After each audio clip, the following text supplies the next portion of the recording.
Hello everyone, once again welcome back to Arsh forward channel. तो आज हम बात करने वाले कि जिन लोगों को अभी वापस भेजा जा रहा है इंडिया में, यहाँ तक कि मैक्सिको में, साल्वाडोर में, सेंट्रल अमेरिका से यहाँ पे जितने भी लोग आए उन सभी को वापस भेजा जा रहा है। तो रियलिटी यहाँ पे कुछ और है, जो न्यूज़ में दिखाया जा रहा है वो कुछ और है। आपने भी देखा होगा कि 18,000 लोग हैं और 18,000 में से सिर्फ और सिर्फ 104 लोगों को ही वापस भेजा गया, और वो भी इतने बड़े प्लेन में, इतने बड़े यहाँ पे जो इतना बड़ा प्लेन था, आपने भी देखा होगा फोटोज़ में कि जो अमृतसर में आया है, तो उसमें सिर्फ 100 ही लोग थे। तो मुझे भी हैरानी हुई कि ये क्या चल रहा है। और यहाँ पे साथ के साथ यहाँ पे इंडिया के साथ रिलेशन एक्चुअल में तो बढ़िया होते जा रहे हैं। आपने देखा होगा कि इंडिया का जो टैरिफ है, इंडिया को टैरिफ से एग्जेम्प्ट कर दिया गया है, यानी कि इंडिया को टैरिफ नहीं पे करना पड़ेगा। 10% पे करना पड़ेगा चाइना को और 25% पे करना पड़ेगा मैक्सिको को और कनाडा को, यानी कि इंडिया को एक स्पेशल केयर अभी भी मिल रही है।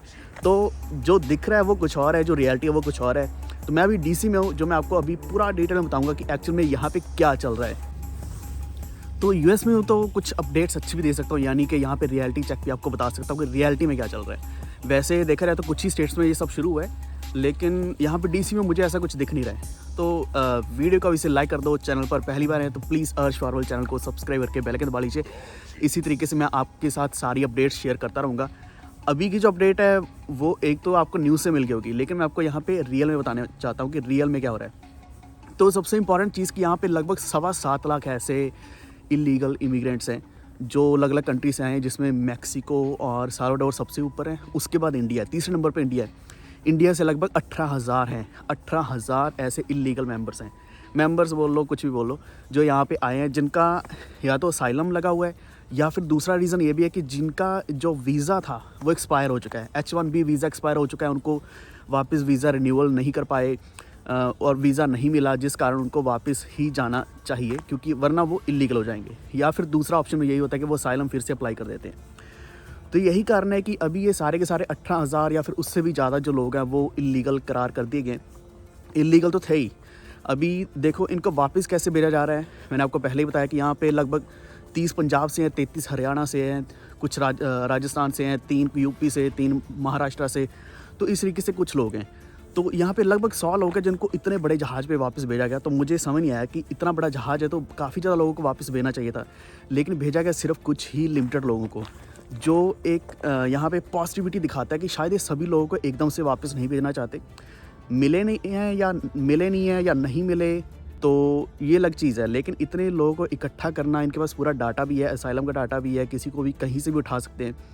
तो यहाँ पे रेड्स भी डाली जा रही हैं, घरों पे रेड्स डाली जा रही हैं, ऑफिस में, वर्क प्लेस पे रेड डाली जा रही है। चेक कर रहे हैं कि कौन रियल में यहाँ पे लीगल है, लीगल होकर काम कर रहा है या फिर इलीगल होकर काम कर रहा है। इसी के साथ यहाँ पे एक और चीज़ है कि रास्ते में गाड़ियाँ रोक के भी जो कॉप्स हैं, शेरिफ हैं, वो भी चेक कर रहे हैं कि अगर कोई गाड़ी चला रहा है, अगर वो ब्राउन कलर्ड है, सबसे बड़ी प्रॉब्लम इसी में है कि अगर वो ब्राउन कलर्ड है तो वो ब्राउन है, लीगल है या नहीं। क्योंकि ब्राउन वैसे तो बहुत ज़्यादा है, क्योंकि यहाँ पे साउथ अमेरिका से, मैक्सिको से, सेंट्रल अमेरिका से काफ़ी ज़्यादा लोग आते हैं। लेकिन बात वहीं पे आती है कि अगर आपका कलर ब्राउन है तो आपको यहाँ पे डाउट किया ही जाएगा, एक शक की निगाह से देखा ही जाएगा। तो ओवरऑल मेरा कहने का मतलब ये है कि अभी जो सिर्फ इलीगल लोग हैं उन्हीं को निकाला जा रहा है। यहाँ पे जो परेशान होने वाली बात है वो उनके लिए, खासकर जिन्होंने असाइलम अप्लाई किया है, क्योंकि ट्रंप ने साफ साफ यहाँ पे डील कर ली है सभी कंट्रीज़ के साथ कि या तो आप अपने इलीगल इमिग्रेंट्स को वापस ले जाओ या फिर आपका टैरिफ बढ़ा दिया जाएगा।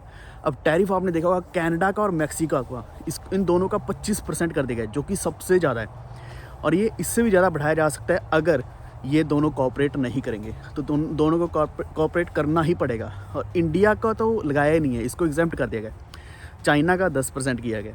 तो ये दोनों चीज़ें बहुत ही ज़्यादा रिलेटेड है। अगर हम बोले कि शायद इससे कोई फ़र्क नहीं पड़ता, लेकिन ये चीज़ें बहुत ज़्यादा रिलेटेड है कि इम्पैक्ट तो हमें दिख ही रहा है कहीं ना कहीं। तो जो असाइलम वाले लोग हैं उनको वापस भेजा जाएगा, बिल्कुल भेजा जाएगा, क्योंकि वो इलीगल है। दूसरे वो जिन्होंने वीज़ा रिन्यूअल नहीं किया, वीज़ा अभी अप्लाई दोबारा नहीं किया या रिन्यू हुआ ही नहीं, तो ये जो सबसे बड़ी प्रॉब्लम है, यही मेन प्रॉब्लम है कि उनको वापस भेजा जा रहा है। इसके अलावा जो लीगल हैं, जैसे कि कोई विज़िट कर रहा है, कोई टूरिस्ट है, या फिर जो लीगली वर्क कर रहा है, जिनके पास वीज़ा है, लीगली काम कर रहे हैं, तो उनको कोई भी ऐसी प्रॉब्लम नहीं आ रही है, क्योंकि वो लीगली काम कर रहे हैं। और यहाँ पे इम्पॉर्टेंट चीज़ जो नोटिस करने वाली है वो ये कि ट्रंप ने सीधा सीधा कहा है कि यहाँ पे जितने भी टैलेंटेड लोग हैं, चाहे किसी भी कंट्री से हैं, इनको उनकी ज़रूरत है। टैलेंटेड लोगों को हमेशा ये सपोर्ट करने ही वाले हैं। टैलेंटेड लोगों की जो डिमांड है, नीड है, ये हमेशा इसी तरीके से रहने वाली है और ये डिमांड कभी ख़त्म नहीं होगी। और ये हमारे यहाँ पे जो भी इंडियन लोग हैं, खासकर इंडियन, चाइनीज़, ये बहुत ज़्यादा स्मार्ट होते हैं। ब्रेन्स यही स्मार्ट होते हैं, अमेरिकन्स नहीं होते। तो ये जितने भी ज़्यादा स्मार्ट लोग हैं, इनको ये वापस एक्चुअल में नहीं भेजना चाहते, लेकिन सबको लीगल रखना चाहते हैं। और यहाँ पे एक और चीज़ है कि अपनी जो जॉब्स हैं वो लोकल अमेरिकन्स को देना चाहते हैं। सिमिलरली कनाडा में भी यहाँ पे बहुत ज़्यादा बैकलैश इस चीज़ को मिला था कि जो सारी जॉब्स हैं, फॉर एग्जांपल अगर हम टिम हॉर्टन की भी बात करें तो टिम हॉर्टन की सारी जॉब्स किसने ले ली हैं? हमारे इंडियंस ने ली हुई हैं या फिर एशियंस ने ली हुई हैं। तो वो बोलते हैं कि हमें लोकल जो लोग हैं उनको तो जॉब्स मिल ही नहीं रही हैं।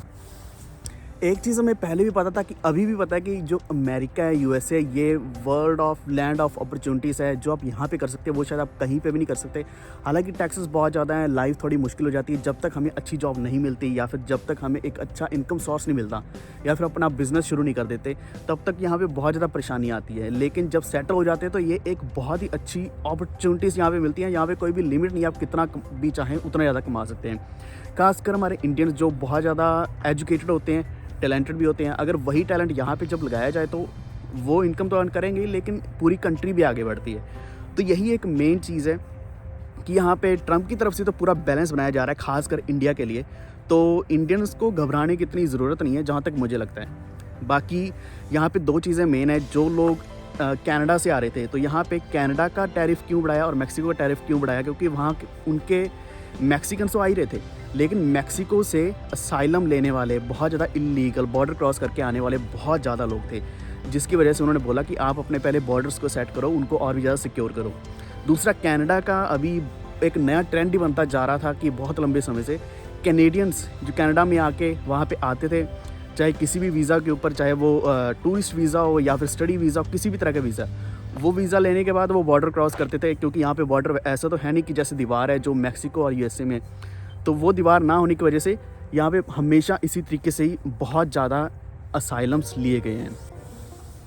तो दीवार कहने का मतलब वही है जो इतना बड़ा यहाँ पे बॉर्डर बना हुआ है। तो कनाडा से बहुत ज़्यादा लोग ऐसे इस तरीके से आए हैं। लेकिन अगर देखा जाए तो जिनके पास लीगल परमिट है, लीगल वीज़ा है, सब कुछ लीगल है, तो उनको कोई भी प्रॉब्लम यहाँ पे नहीं है। लेकिन एक इमिग्रेशन का एक्सपीरियंस मेरा बहुत ही अजीब सा था, बहुत यहाँ पे यानी कि मेरे लिए बहुत मुश्किल था वो एक इमिग्रेशन, क्योंकि मैंने कई बार इमिग्रेशन करवाई है, इतनी बार आता रहता हूँ यहाँ पे यूएसए में, लेकिन ये पहली बार इस तरीके से मेरे साथ हुआ था। तो इमिग्रेशन का एक्सपीरियंस ट्रम्प के आने के बाद का जो है वो टोटली डिफरेंट था, जो मैं आपको एक नेक्स्ट वीडियो में बताने वाला हूँ, या फिर हो सकता है वो पिछला वीडियो, तो वो वीडियो भी जाकर चेक कर लेना। एंड आई होप कि आपको ये वीडियो अच्छा लगा होगा। प्लीज़ वीडियो को लाइक एंड शेयर ज़रूर कर दें और हमारे चैनल अर्श फॉरवर्ड को सब्सक्राइब करके बेल आइकन दबा लीजिए। Stay tuned. Thank you.